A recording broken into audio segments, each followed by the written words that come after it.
রাজ্য রাজনীতির চর্চা এই মুহূর্তে একটা নাম কিন্তু ভীষণভাবে জ্বলজ্বল করছে, তা হলো দীপক অধিকারী ওরফে দেব।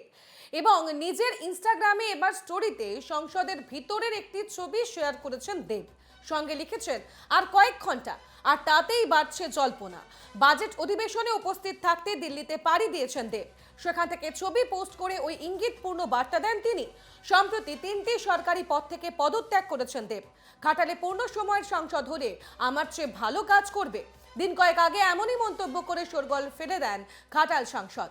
জানুয়ারি মাসে কালীঘাটের দলীয় বৈঠকে মুখ্যমন্ত্রীর তরফে গুড বয় পাওয়া সার্টিফিকেট দেবের ভবিষ্যৎ রাজনৈতিক যাত্রা নিয়ে জল্পনা।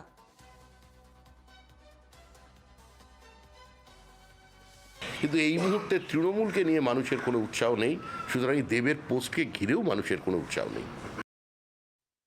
আপনি দেবকে নেবেন কিনা আপনার দল আপনি বেশি ভাবছেন, আরে দেব আপনার দলে যাবে কিনা সেটা দেখুন। আপনি কে?